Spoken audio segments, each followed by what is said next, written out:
Young and the Restless exposes Nick Newman in a ton of pain, and he's acting out. He's even more angry than usual, more of a hothead than usual. He seems to be on the brink of a drug-fueled disaster, and Jack Abbott may be the only one who can save Nick. We're going to talk about how Victor Newman's son may be on the brink of spiraling down a dark path of drug addiction. If Jack saves his son, it would send Victor into a blind rage. Nick Newman's painkiller spiral and volatile behavior on Young and the Restless. So this week, we've got Nick on a mission to put an end to Matt Clark when he should be in the hospital still recovering from surgery for that broken leg. Nick is going through painkillers like crazy. He's popping them like Tic Tacs. When Noah Newman asked if his dad was ranting and insisting that he was going to murder Matt, Noah wanted to know if that was Nick talking or the drugs talking, and that made him really mad at Noah. But then a moment later, Nick was swinging back in the other direction, apologizing and asking for more drugs. He wanted Noah to call his doctor to get more meds, but Nick is not going to keep getting refills from his doctor, especially after skipping out of the hospital against medical advice. That means that he may turn to other sources for pain relief. The danger of Matt Clark's fentanyl in Genoa City on G&H. And this week, it looks like Matt may be a source of more trouble coming to Nick's life. So after Victor took Matt away from Nick to go finish him off, supposedly, we'll see how that goes, we have got Nick spiraling into a crisis that I don't think Victor sees coming. Bottom line, Nick should still be in the hospital recovering and getting proper treatment and IV medication. And the way he's snapping at Sharon Newman and their son Noah, and then also at Sienna Bacall, you can see just how volatile Nick is, more so than usual. I mean, we all know he can be a hothead and goes around punching, but the kind of agitation we're seeing now is when you're in extreme pain or when you need drugs because you are already falling into addiction and going without it is making you crazy. Since his mom, Nikki Newman, has that addiction gene, we've seen her struggle with alcohol and sobriety issues for years and years, it looks kind of like Nick may have inherited that gene and is going to be making risky choices to get the pain relief he needs, and he's not going to realize the danger. So Nick yells at Sharon this week for wanting him to go back to the hospital. Everybody wants Nick to go back to the hospital because he's clearly unwell, but he's not thinking clearly, and he's plotting murder, and then he's lashing out at everybody that he cares about. So this week, things take a turn when he is out of his prescription medication and he finds a little baggie of those fentanyl pills that Matt had given him, and they are still in his pocket.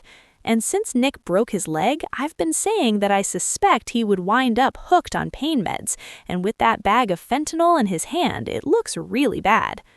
Will Jack Abbott save Nick Newman from opioid addiction on Y&R? And of course, it makes sense because Y&R brought it up a whole lot that Matt was a fentanyl dealer, so I figured it was going to come into play somehow in Genoa City, and now it is. Even if Nick doesn't take the fentanyl right now, I think he's going to hang on to it. I think when he can't deal with the pain in his leg, he can't get more drugs from the doctor, and then he's got withdrawal symptoms from opioids, he may go ahead and take some. Many addicts actually get hooked following an injury. Some people that never really had painkillers, and then they have surgery or an injury, and then they put them on painkillers, and then bam, they're hooked, and then that's it, and it's terrible. And with Nicky's addict gene in his DNA, Nick's got 2 strikes against him already because of the injury and because of the gene, and then that fentanyl in his pocket from Matt could be his 3rd strike. The threat of a secret fentanyl addiction on Y&R. What's worse is that with Kane Ashby and Phyllis Summers attacking Newman, we've got Nick's parents distracted, and Sharon worried about Matt, Noah, and also the Mariah Copeland crisis. Plus, with Sienna set to leave town, Noah's going to be all worked up. He's going to be needing his mom. And that means Nick's addiction issues, if they're going this route, could actually fly under the radar for a little while. Plus, I think it could be drawn out for a little bit, because if he is addicted, he's going to try to keep Sharon and Victor and Nikki and Noah and everybody in the dark about his growing need for pain pills. Nick may have a secret fentanyl addiction soon. What's troubling, though, is that Sienna mentioned that a lot of people have OD'd on Matt's fentanyl. The problem is that Nick may be fully in the grips of addiction before his loved ones notice how bad it is. The pain is bad, the withdrawal is bad, and he decides to take the risk and pop some fentanyl. There's one person in particular that I think could really help Nikki's son if he goes down this road, and that's a good friend of hers, a perfect person to help Nick, but it would infuriate Victor. Obviously, he would fight against letting this person help, and we all know that person is Jack Abbott. Given his own history, I can see him being the only one who could get through to Nick. Because if you remember, Jack was also addicted to prescription pain pills back in the day. He got himself clean, but it was a rough road, and he and Nikki both know what it's like to struggle with addiction. Meanwhile, Victor, only addiction is to power and crushing his enemies. Plus, Jack, the one who scared Nikki into going to rehab not that long ago. If you recall, Jack went to extremes. He called his old dealer and washed a bunch of pills down with booze to get Nikki's attention, and it worked. She went to rehab. She's back on the wagon. Young and the Restless spoilers, the Abbott and Newman alliance. But Victor's been mad about it ever since then. That's what started this whole new ridiculous rivalry between Jack and Victor. But I could see Nikki turning to Jack to help Nick because of how he helped her and because of Jack's own addiction journey.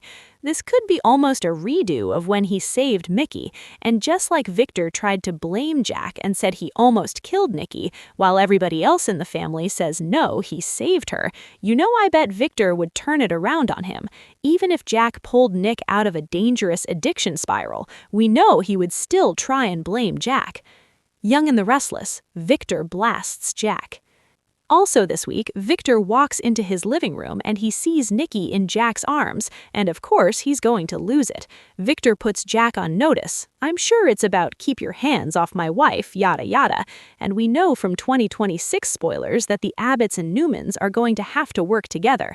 I think that Jack was just comforting Nikki about them being under attack by Kane's AI, and I think them having to work together is about fighting Kane, but it might also be about the Abbotts and the Newmans working together to help deal with Nick's crisis, because there's a lot of overlap where Nick is concerned between the two Munsels.